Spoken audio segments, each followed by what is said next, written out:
আসসালামু আলাইকুম। আমরা পরবর্তী পর্বে উপপাদ্য ২টা করব, যে উপপাদ্য ২টা কিভাবে হয়েছে। প্রশ্নটা পড়ি যে কি বলছে। যদি সাধারণ দ্বিঘাত সমীকরণ ax square plus 2hxy plus by square plus 2gx plus 2fy plus c equal 0 একজোড়া সরলরেখা প্রকাশ করে। কি প্রকাশ করে? একজোড়া সরলরেখা প্রকাশ করে, মানে দুইটা সরলরেখা। তবে প্রমাণ করো যে, কি প্রমাণ করব? abc plus 2fgs minus af square minus bg square minus ch square সমান সমান কি 0।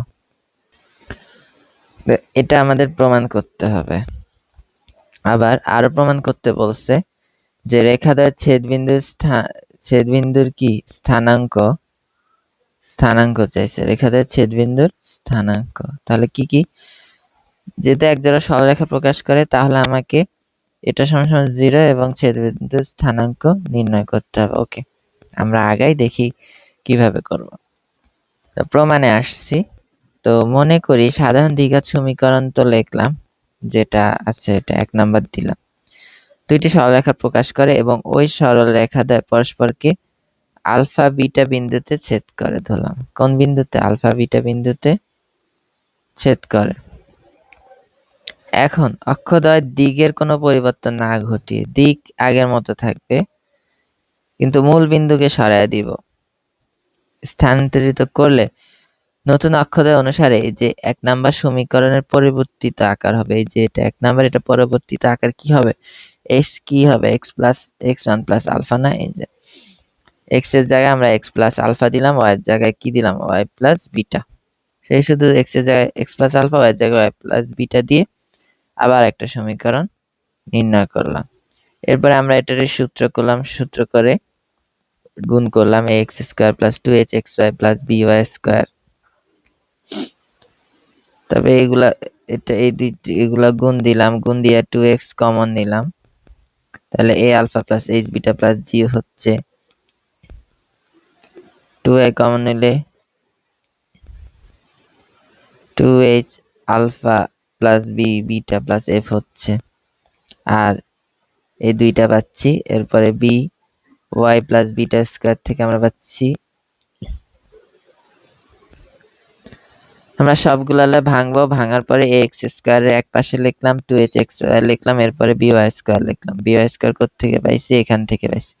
এটা খুলে y square plus 2y b beta plus beta square. তো এভাবে খুলে আমরা কি করছি? by টাকে এটার সাথে নিছি। এরপর আমরা কমন নিব, যেগুলা কমন যায়, যেমন 2x কমন নিব, তাহলে এটা আসবে। 2y কমন নিব, এটা আসবে।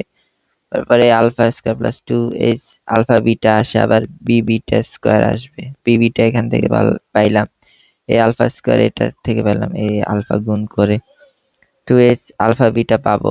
তারপর 2g alpha plus 2f beta plus c, এটা আমরা করে নিব, করলেই চলে আসবে। আচ্ছা, যেহেতু 2 নং সমীকরণটি নতুন মূল বিন্দুগামী দুইটি সরলরেখা প্রকাশ করে, হ্যাঁ দুইটি সরলরেখা প্রকাশ করে, সেহেতু সমীকরণটি x ও y এর একটি সমমাত্রিক দ্বিঘাত সমীকরণ হবে। কি হবে? সমমাত্রিক দ্বিঘাত সমীকরণ হবে। অতএব 2 নং সমীকরণের কি x ও y এর সহগ এবং ধ্রুবপদ প্রত্যেকে কি হবে? শূন্য হবে। এই যে x এর সহগ, y এর সহগ, x ও y এর সহগ, এবং এই পুরাটা হচ্ছে c, পুরাটা নিয়ে আরেকটা, এটাকে বলে c1। আচ্ছা যাই হোক, c প্রত্যেকে কি হবে? প্রত্যেকে হবে কি? শূন্য হবে। কেন? কারণ হচ্ছে x ও y এর একটি সমমাত্রিক দ্বিঘাত সমীকরণ হবে। তো সমমাত্রিক দ্বিঘাত সমীকরণ হলে এই যে x আর y আর ধ্রুবক এগুলো থাকবে না। তাহলে এটা কি 2gx না? এই যে 2gx, তো 2x আছে মানে এটা হচ্ছে g, আর 2fy এখানে 2y আছে, তাহলে এটা হচ্ছে কি 2 আছে, y আছে, এটা হচ্ছে কি f, এটা g, এটা f, আর এটা পুরাটা কি c। দেখি পরের পৃষ্ঠায়।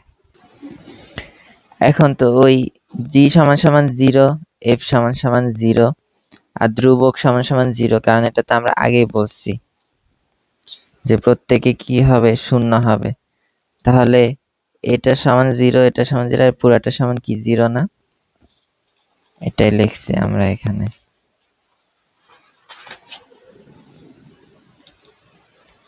যে a alpha plus h beta plus g সমান 0, h alpha plus b beta plus f সমান 0, আর এই যে ধ্রুবক c সমান সমান 0। পরে এখান থেকে আমরা কমন নিব, আলফা কমন নিলাম, বিটা কমন নিলাম, প্লাস জি আলফা প্লাস এ বিটা প্লাস সি সমান কি 0। তো এ আলফা এটার সাথে মিলছে না 3 নাম্বারের সাথে, মানে 0 দিয়ে গুণ করবে, এটা নাই। এইচ আলফা বি বিটা এটার সাথে মিলছে না 4 এর সাথে, যেহেতু 4 এর সাথে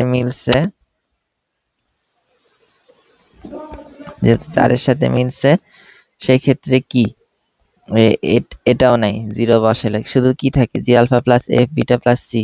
এই যে G alpha plus F beta plus C সমান সমান কি 0। তাহলে এটা দিলাম 5, 3 ও 4 এর সাহায্যে, মানে 3 ও 4 এর 0 0 বসাইছি, যে এজন্য বলছে 3 আর 4 এর সাহায্যে। এখন 3 4 ও 5 হতে আলফা ও বিটা অপসারণ করে পাই, আলফা বিটা সরায় দিই। আচ্ছা, তো আলফা বিটা যখন সরায় দিব তখন কি দেখতেছি, এ এইচ জি, এই যে A H G, A H G, H B F, এই যে H B F, G F C, এই যে জি এফ কি সি। এখন বাম পক্ষের রাশিটিকে কি দ্বারা, এটা ত্রিভুজ দ্বারা সূচিত করা হয়। এটাকে কি বলে, ত্রিভুজ বলে না, এটাকে নিশ্চয়ক বলে, ডিসক্রিমিনেন্ট চিহ্ন সূচিত করা হয়। ইহাকে সাধারণত দ্বিঘাত সমীকরণ নিশ্চয়ক বলে। তো দ্বিঘাত সমীকরণের নিশ্চয়ক ডিসক্রিমিনেন্ট দিব, এটা দিব। এরপরে কি আসতেছে, ABC plus 2fgh minus af square minus bg square minus ch square সমান কি 0। তাহলে আমাদের প্রথম অ্যান্সারটা হয়ে গেছে। তো এখন আমাদের কি ছেদবিন্দুর স্থানাঙ্ক লাগবে। ওকে, ছেদবিন্দুর স্থানাঙ্ক কোনটা থেকে করব, এখানে বলছে 3 ও 4 সমীকরণ হতে বজ্র গুণন পদ্ধতি করতে হবে। তো 3 ও 4 নিলাম, 3 ও 4 নিয়ে বজ্র গুণন করব। তো আলফা নিলে কি হয়, এইচ এফ মাইনাস কি বিজি না, এইচ এফ মাইনাস কি বিজি, যে এইচ এফ মাইনাস বিজি।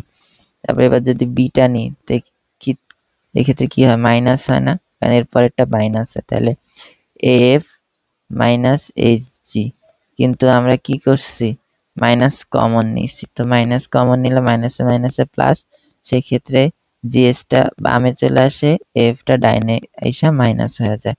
এরপরে যদি আমরা জি নিই, কি পাচ্ছি, এবি মাইনাস এইচ স্কয়ার, এই যে সরি জি না, জি এর সহগ কি 1 নিছি না, হ্যাঁ আলফা বিটা নিছি, এখানে তো 1, তো 1 নিছি না, 1 নেওয়ার পরে কি পাচ্ছি, এবি মাইনাস এইচ স্কয়ার।